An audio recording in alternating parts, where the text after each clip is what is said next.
Assalamualaikum warahmatullahi wabarakatuh. Selamat pagi anak-anak. Jumpa lagi dengan video pembelajaran.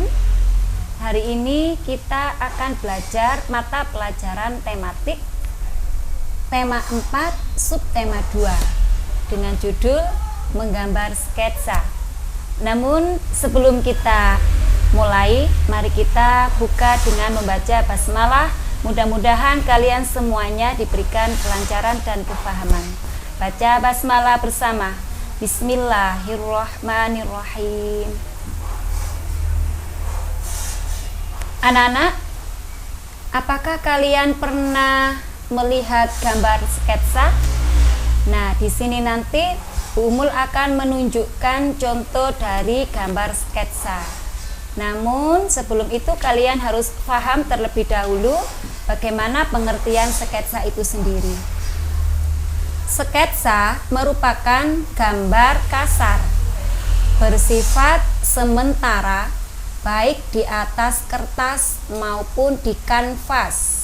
Nah, jadi sebelum biasanya kalau seseorang mau menggambar terlebih dahulu itu kan biasanya membuat goresan-goresan ya, atau coretan-coretan. Nah, di situ disebut dengan gambar sketsa.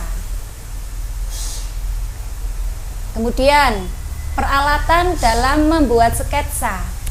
Apa saja? Ada media gambar. Media gambar ini bisa berupa kertas gambar. Kemudian ada alat gambar manual, pensil. Ada alat gambar digital, komputer. Kemudian ada alat bantu gambar, meja gambar itu sendiri. Paham ya anak-anak? Di dalam menggambar sketsa itu memiliki manfaat. Manfaat sketsa diantaranya satu, untuk memberikan gambaran tema. Jadi ketika seseorang itu mau menggambar, maka orang itu akan memiliki sebuah tema yang akan digoreskan melalui gambar sketsa tersebut. Kemudian meminimalisir kesalahan. Nah, supaya gambar itu nantinya akan menjadi lebih baik, maka seseorang itu akan membuat sketsanya terlebih dahulu. Kemudian mempertajam pengamatan. Sambil mengamati, seseorang itu akan mulai menggambar dan meningkatkan kemampuan mengordinasi hasil pengamatan dan keterampilan tangan. Nah, itu manfaat dari gambar sketsa. Peraturan dalam gambar sketsa. Di sini gambar sketsa memiliki beberapa peraturan. Di antaranya, 1. Membuat kerangka gambar yang terdiri atas vertikal, horizontal. Kalau vertikal ini garis-garis yang tegak ya, kalau horizontal yang tidur ya. Kemudian diagonal maupun garis melengkung secara tipis-tipis. Nah, di sini merupakan bagian dari peraturan dalam gambar sketsa. Kemudian menggambar garis sekundernya. Misalnya apa garis sekunder itu? Mulai melukis kerangka kotak atau kubus dengan tipis-tipis. Kemudian peraturan yang ketiga adalah menebalkan garis-garis sketsa yang sudah benar.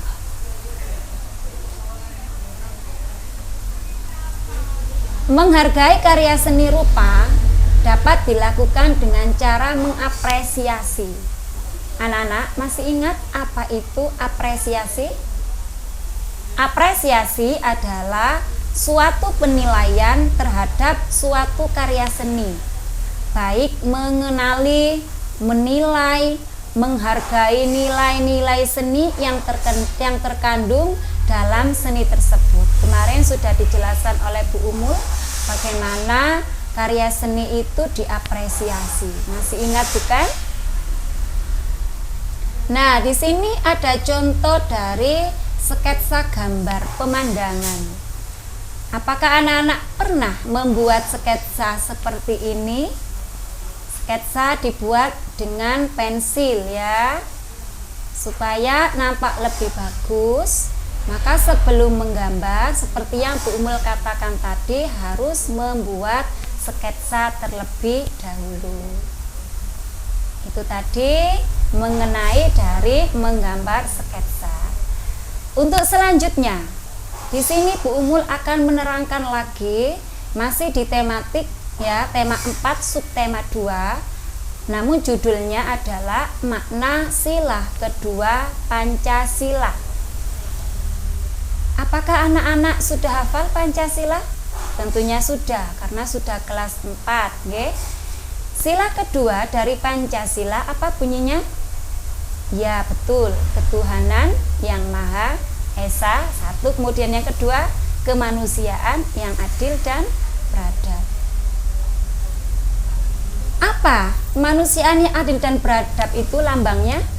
Dilambangkan dengan rantai yang melingkar berwarna emas yang menandakan hubungan manusia satu sama yang lain saling membantu dan perlu bersatu sehingga menjadi kuat seperti rantai. Paham ya anak-anak? Susunan rantai terdiri dari ada yang berbentuk segi 4. Coba anak-anak perhatikan rantai susunannya di sini. Ada berbentuk segi 4, kemudian yang satunya berbentuk lingkaran ya. Maknanya apa? Berbentuk segi 4 itu melambangkan laki-laki. Kalau berbentuk lingkaran melambangkan perempuan. Jadi secara keseluruhan makna lambang rantai ini adalah bahwa kita sesama manusia harus saling menghormati dan saling membantu satu sama lain tanpa melihat jenis kelamin, latar belakang, suku, dan budaya. Bisa dipahami ya? Selanjutnya adalah pengamalan sila kedua atau contoh sikap yang mencerminkan sila kedua Pancasila, kemanusiaan yang adil dan beradab. Bagaimana kalau kita hubungkan dengan sikap? 1. Mengakui persamaan derajat, hak, kewajiban asasi setiap manusia tanpa membedakan. Yang kedua, mengakui dan memperlakukan manusia sesuai dengan harkat dan martabatnya. 3. Mengembangkan sikap saling mencintai sesama manusia. 4. Tidak semena-mena terhadap orang lain. 5. Gemar melakukan kegiatan kemanusiaan. 6. Senang membantu teman yang sedang kesusahan. 7. Memberikan bantuan kepada korban bencana alam. 8. Mengembangkan sikap tenggang rasa. 9. Menjunjung tinggi hak asasi manusia. 10. Menyadari bahwa setiap warga negara mempunyai hak dan kewajiban. Banyak ya contohnya. Nanti kalau ada pertanyaan dijawab 1, 2, 3 enggak apa-apa. Yang penting kalian memahaminya. Selanjutnya, sila kedua Pancasila bisa diterapkan dalam kehidupan sehari anak-anak.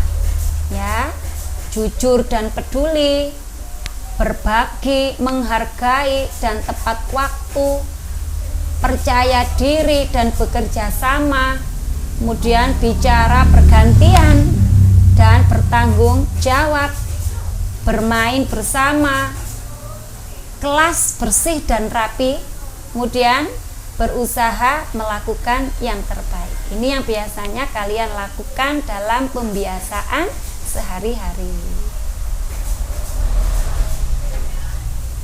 Selain dari pengamalan sila kedua tadi, di sini ada perbuatan yang bertentangan atau melanggar sila-sila Pancasila, terutama sila yang kedua tadi. Apa? 1. Bersikap acuh terhadap teman yang mengalami musibah. Nah, ini bertentangan dengan sila kedua. Kemudian yang kedua, mengejek teman dan menindas terhadap orang lain. Boleh apa tidak? Jelas tidak boleh. Bertentangan. 3. Merampas milik teman atau orang lain. 4. Bersikap semena-mena terhadap orang lain. 5. Merendahkan martabat orang lain. 6. Membeda-bedakan dalam berteman. 7. Membela teman yang salah. Bu Umul yakin kelas 4 tidak ada yang memiliki sifat bertentangan seperti ini.